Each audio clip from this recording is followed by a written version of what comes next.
I never thought one quiet night could shatter everything I believed about trust. It started with a simple movie night, a tradition my stepfather and I had shared countless times. But as the lights dimmed and the screen flickered, something shifted. The way he looked at me sent chills down my spine. I couldn't have imagined what would happen next, and how it would change my life forever. Growing up, my stepfather, Mark, had always been my protector. He came into my life when I was 10, after my biological father left. Mark wasn't just a stepdad, he was my confidant, my cheerleader, and the man who taught me how to ride a bike and fix a flat tire. He was the one who always showed up, at school plays, soccer games, and even when I had my first heartbreak. Our house was more than just walls and furniture. It was filled with laughter and warmth. My mom adored him, and for years I believed we were the perfect family. He made us feel safe, like nothing bad could ever touch us. That night was supposed to be like any other. My mom had left town for a business trip, and Mark and I decided to spend the evening together. We ordered pizza, picked a movie, and curled up on the couch. It wasn't unusual for us to spend time like this. In fact, it had become our little tradition whenever Mom was away. The living room was dimly lit, and the familiar glow of the TV cast shadows on the walls. I felt completely at ease, wrapped in a blanket, the smell of buttery popcorn filling the air.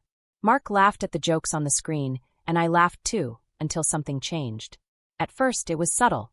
He shifted closer to me, brushing against my arm. It seemed accidental, so I ignored it. But then it happened again.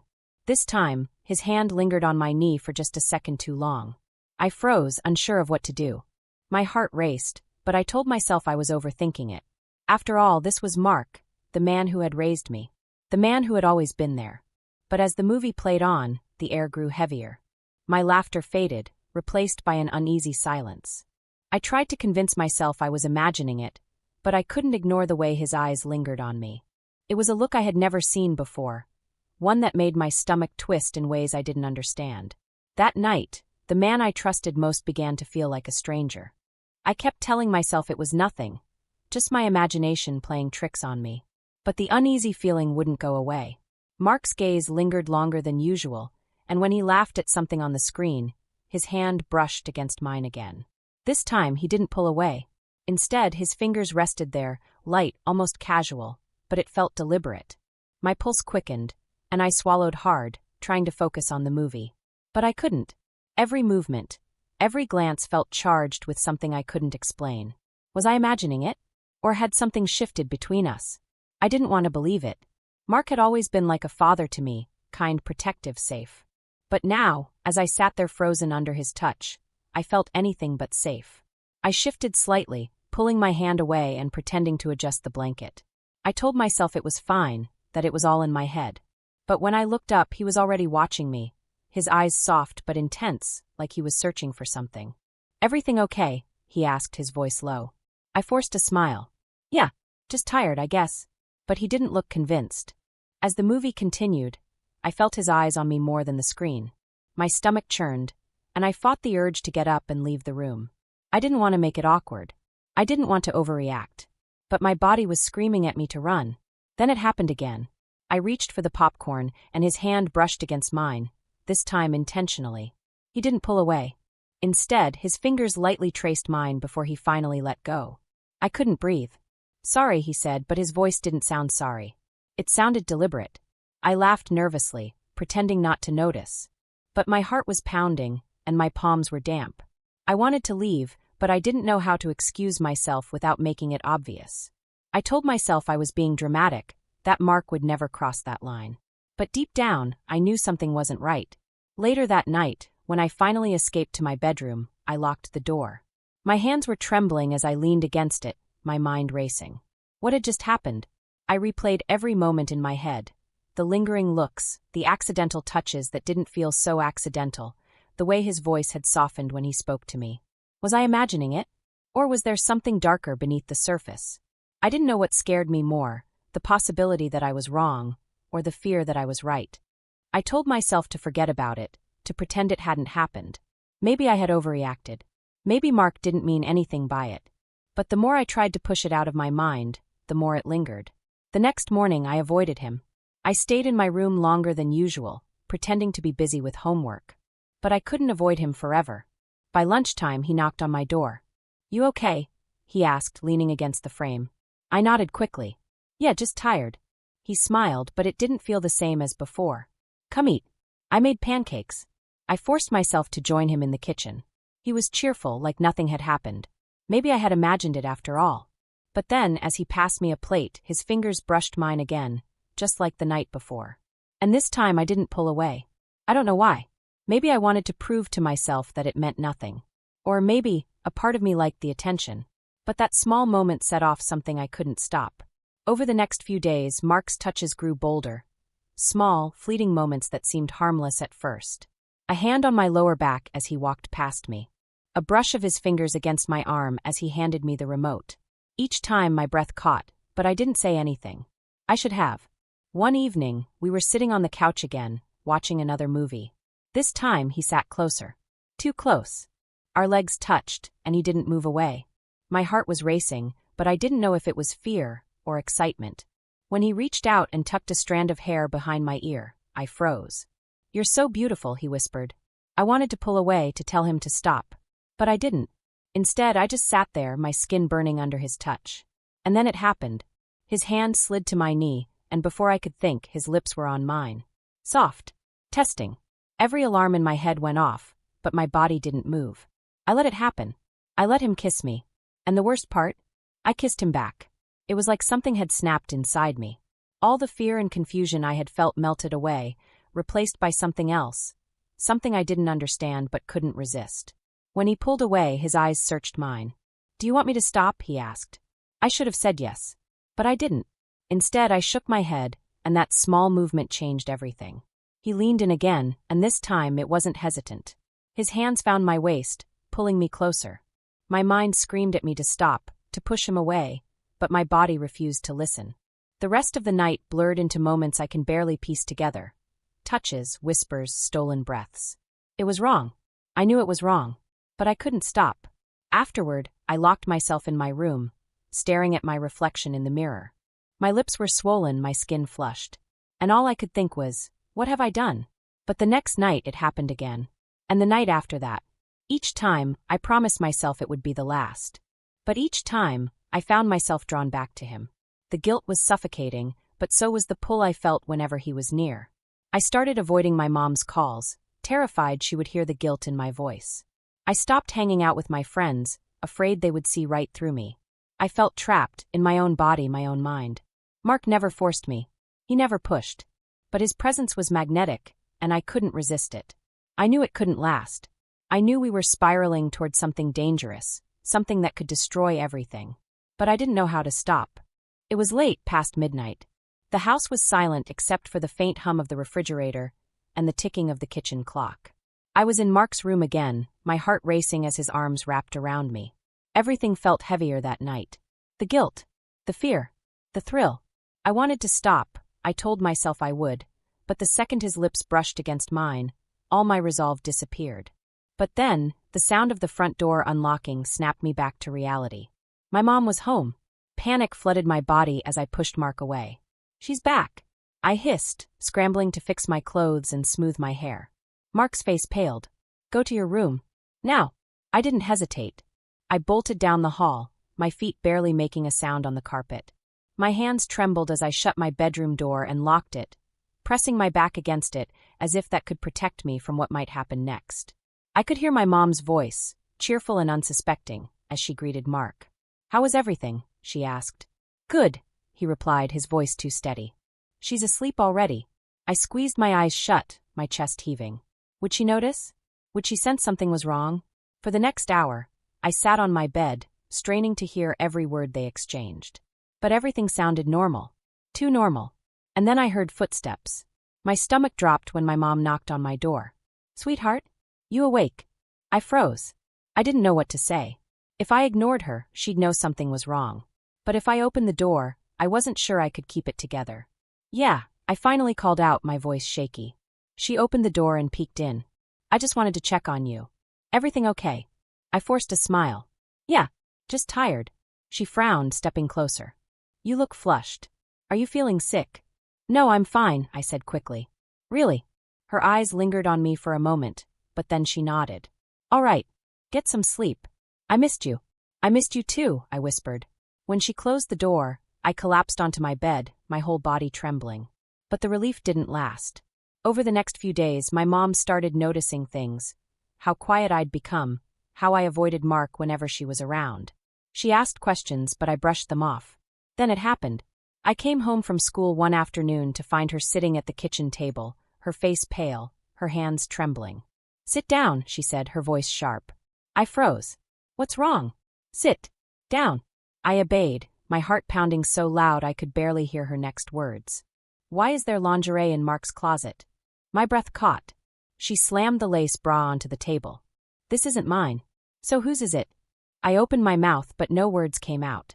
Tears welled in her eyes as realization hit her. "It's yours, isn't it?" "Mom, Don't lie to me," she screamed, standing so quickly her chair tipped over. I started crying, unable to stop myself. "I didn't mean for it to happen." Her face crumpled as if I had punched her. "How could you?" "It wasn't he didn't force me." I stammered. "Don't you dare defend him," she shouted. "You're a child and he's my husband." I broke down completely. "I'm sorry." She grabbed her keys and stormed out, slamming the door behind her. I sat there for hours, replaying everything in my mind. How had I let it get this far? How had I destroyed my family? When Mark came home later that night, he found me curled up on the couch. "What happened?" he asked. "She knows," I whispered. His face went white. "Did she?" "I don't know," I cut him off. "She just left." He swore under his breath and started pacing. "We'll figure this out. She doesn't have proof." I looked up at him, tears streaming down my face. "There's no figuring this out, Mark. It's over." But he didn't seem to believe it. He kept pacing, mumbling to himself. And in that moment, I saw him differently, not as the man I had trusted, but as someone dangerous. The next few days were a blur of accusations, screaming matches, and threats. My mom didn't come home. She filed for divorce. And me? I was left to pick up the pieces of a life I had shattered. The days after my mom left felt like living in a fog. Everything was broken. Our family, my trust, and the image I had of myself. I couldn't sleep, couldn't eat. I stayed locked in my room, replaying every moment that had led up to this disaster. Mark tried to talk to me, but I couldn't look at him. His words felt hollow, his apologies meaningless. The man who once felt like my protector now felt like a predator. And the worst part, I let it happen. When my mom finally came back, she didn't come alone. She brought my aunt with her, someone who wasn't afraid to look Mark in the eye and demand answers. I hid in my room, trembling as their voices echoed through the house. "You took advantage of her," my mom screamed. "You don't understand, she wanted it too." Mark shouted back. I covered my ears, but their words still pierced through. My aunt threatened to call the police. My mom cried until her voice broke. And Mark, he packed a bag and left. But his absence didn't fix anything. The silence he left behind was almost worse than the fighting. My mom couldn't look at me without breaking down, and I couldn't look at myself without feeling disgusted. At school, I felt like everyone knew. I walked the halls with my head down, afraid to meet anyone's eyes. Even my best friend, Lauren, sensed something was wrong. "What's going on with you?" she asked one day. "Nothing," I lied, but the crack in my voice betrayed me. She didn't believe me, but she didn't push. And I hated her for that. I wanted someone to drag the truth out of me, to make me confess everything and take the burden off my chest. But no one did. Instead, I carried the guilt like a weight around my neck. Every time my mom looked at me, I saw disappointment. Every time my aunt hugged me, I felt like a fraud. And every time I closed my eyes, I saw Mark. I couldn't escape him. Even after my mom filed for divorce, even after she changed the locks, he was still there. In my dreams, in my thoughts, in the hollow ache I couldn't explain. I knew what we did was wrong. I knew it from the start. But a part of me still missed the way he made me feel. Special, wanted, seen. And that's what scared me the most. I started seeing a therapist. My mom insisted on it, even though I didn't think it would help. But week after week, I sat in that office, spilling pieces of my story to someone who didn't judge me. "It wasn't your fault," she said once. But I couldn't believe her. How could it not be my fault? I didn't stop it. I didn't say no. I let it happen. "You were manipulated," she said. "You trusted him, and he took advantage of that." But it didn't feel that simple. The nights were the hardest. I'd lie awake, replaying every moment, every touch, every word, every stolen glance. I wondered if I could have stopped it, if I should have screamed or run away. But I didn't. And now my family was destroyed because of it. My mom tried to move on. She stopped crying as much and started going out with friends. But things between us were never the same. She looked at me like I was broken, and maybe she was right. I stopped talking to Lauren. I couldn't handle the questions I knew were coming. Instead, I buried myself in school, pretending everything was fine. But it wasn't fine. I still saw Mark in my dreams. I still flinched whenever someone touched me. And no matter how many therapy sessions I attended, I couldn't shake the feeling that I had lost a part of myself I'd never get back. I wasn't the same girl who used to feel safe in her own home. That version of me was gone. And I didn't know if she was ever coming back. Months passed, but the scars remained. The house felt empty without Mark, yet his presence lingered like a shadow I couldn't escape. Every corner of the home reminded me of him, and of what I had let happen. Therapy helped, but healing was slow. My therapist kept reminding me that I wasn't to blame, but the guilt wouldn't let go. I replayed the memories over and over, searching for the moment I could have stopped it, where I could have said no. But the truth was, I never felt strong enough to stop it. And that was what haunted me the most. My relationship with my mom was strained, but over time, we started to rebuild. She tried to understand, but I could see the pain in her eyes every time we talked about it. She told me she didn't blame me, but I knew deep down she did. The worst part was, I blamed myself too. It took me a long time to realize that what happened wasn't about love. It wasn't about affection. It was about control. Mark had manipulated me, taken advantage of my trust, and left me to pick up the pieces. But no matter how much I hated him, a part of me hated myself even more. There were nights when I thought about running away, leaving everything behind, and starting over. But no matter where I went, I knew I couldn't outrun my own thoughts. Eventually, I stopped trying to erase what happened. Instead, I started to accept it, not as something I was proud of, but as something that shaped me. I learned to see myself not as a victim, but as someone who survived. Someone who was learning to move forward, even when it felt impossible. It wasn't easy. There were setbacks, nights when the memories came rushing back and left me crying until sunrise. But there were also victories, small moments where I felt like myself again.